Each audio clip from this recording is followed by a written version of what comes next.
This summer seemed to fly by.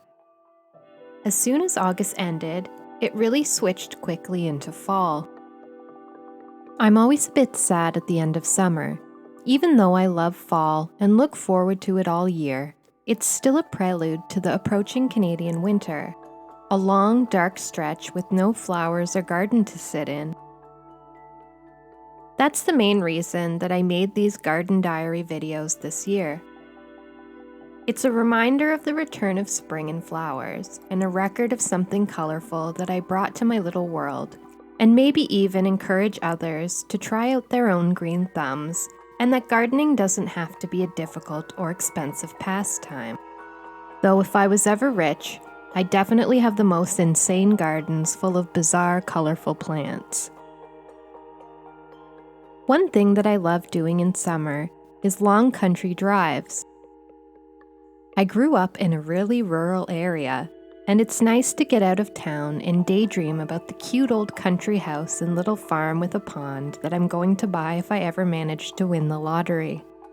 But for now, I feel very fortunate for my little patch of dirt and all of my flowers. In my opinion, late summer is the best time of year in my garden. There are so many flowers blooming all at once. The planters and patches of wildflowers have really filled in, and it's easy to just disappear among them, just hanging out with the bugs and the chipmunks. It's a shame to think that all of these flowers will die off with the frost, but that's certainly not the end of their story. Many plants produce seeds that can be collected and replanted. Eventually, my goal is to not have to buy any seeds or plants for my garden. Last October, I foraged a lot of them from my local park. Sometimes you can throw the whole dead flower head right into the ground where you want it to grow. And some seeds, like moon lilies, are designed to freeze and thaw as part of their germination process. Different plants have different seed pods. Sometimes it's a little more obvious than others.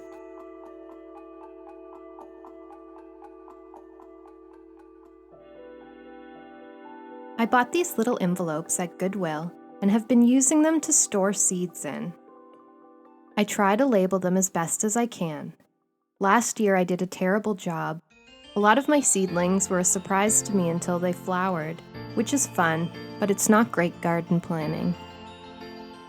My milkweed seeds won't be ready until fall, but once they are, I'm going to hand them out to friends and family, and maybe scatter them around wherever I go. It's been a very bad year here for monarch butterflies, I'm sorry to say. I only released one this month, and he was sadly killed by yellow jackets. It was brutal, only his wings remained. I look for eggs every day, but with no luck. However, I have been blessed with lots of swallowtail caterpillars on my big patch of Queen Anne's lace. I don't think they're endangered like the monarchs, but all butterflies are welcome here in my garden.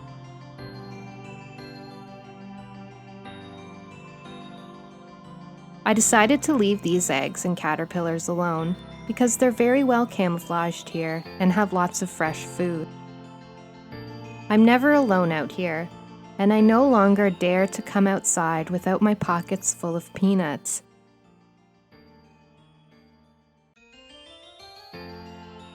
Even when I'm trying to film, I'm not exempt.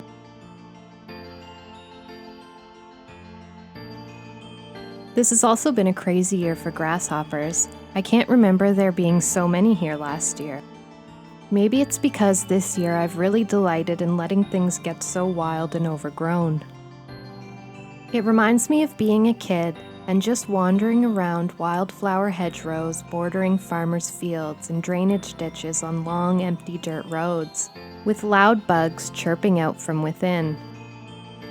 I didn't appreciate the peaceful isolation then, but now I really long for it. I don't think that I could ever be happy in a tidy, manicured garden, and anyway, I'm not hardworking enough for that kind of manual labor, especially on hot days.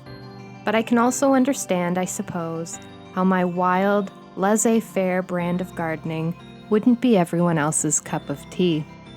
But that's the beauty of gardening. You can find your own way of doing things.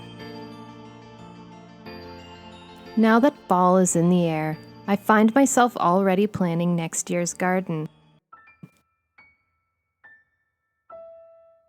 I want as many flowers as I can fit, and then some. I'm also considering building a raised bed for veggies in the patch of lawn that gets full sun, or at least I want to try my hands at growing potatoes. I hope you've enjoyed these little glimpses into my garden. Even if it's just a glorified weed patch, it has been so good for my mental health. Anytime I'm overwhelmed or feeling low, I can just wander around in the flowers and say hello to whatever of my little friends come hopping or fluttering through.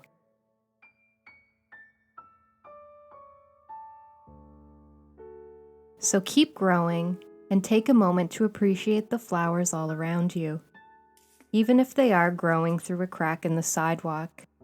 And thank you so much for watching.